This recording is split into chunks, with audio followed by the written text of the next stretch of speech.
Woo! Well, it's time to talk about perfect competition and the shutdown decision. Losses don't necessarily mean immediate shutdown. You've got your fixed costs and they have to be paid no matter what.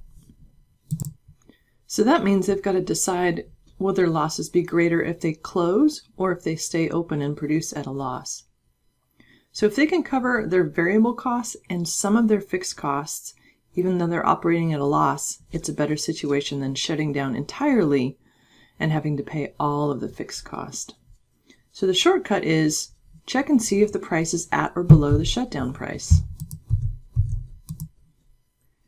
And that price is the minimum average variable cost. Here's an example. Let's say you run a small butcher shop. Your fixed costs are $100 and your variable costs, if you produce nothing, are $0, but if you produce are going to cost you $50. And you've got $0 revenue if you're producing nothing and $75 if you're producing something. So in this case, your profit is a negative $100 if you shut down. So your total cost is $100 and your revenue is $0. So you're losing $100 or negative $100 profit. And if you produce, it's actually less of a loss because your revenue is $75 and although your costs are higher, your loss is lower. So a smart butcher will shut down. Nope, they will stay open. And you may ask yourself, what about the long run? If this condition persists, you're right, he should get out in the long run. Next time he has a choice about whether or not he should rent this place, if this is how it's going to look, he's probably going to want to get out of the business. But for now, it makes sense to produce and limit his losses. So here's a practice problem. Should a competitive firm keep producing even if it faces short-run losses and is producing at a point on the marginal cost curve that is above the minimum of the average variable cost? In other words, the price is enough to cover its average variable cost. And the answers are yes, it's earning normal profits. B, yes, because it covers its variable costs and some of its fixed costs. And C, no, it should never incur losses. Pause for the answer. Yeah, they're covering their variable costs and then a little bit, so it makes sense to stay in business at least for the short run. Here's another look at a similar question, this one with graphs. If the market price is $5, about how much will this firm produce?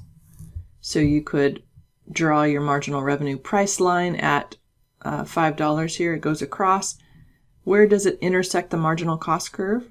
That's always your first step, right? Figure out what quantity is the optimal, and you find that by the marginal revenue, marginal cost, optimal output rule.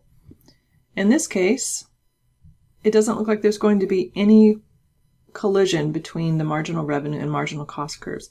There's no quantity at which you're going to cover any part of your variable costs. So for the answer, the smart producer will produce none. They'll shut down. And when you shut down, your losses will be limited to just your fixed cost. But at least you're not losing money on your variable cost. You're not having to dig into your savings to cover your variable cost and your fixed cost. It's just the fixed cost. So it's worth generalizing this. If you've got a firm that has a marginal cost curve that's normally sloped, average total, average variable cost curves that are U-shaped, this is your generic firm.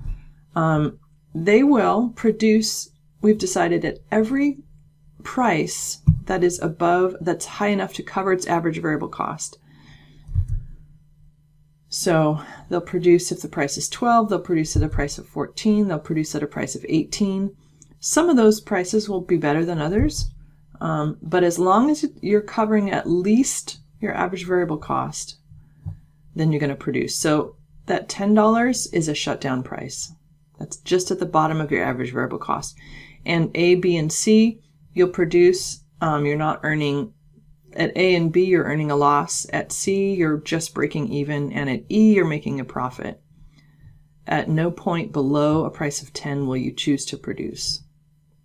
You'll shut down in all those cases.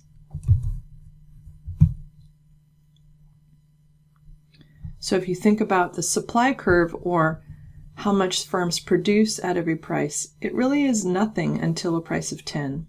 And then at 10, the quantity they choose is based on where the marginal cost curve is. So in a sense, the supply curve is just the marginal cost curve above the shutdown price.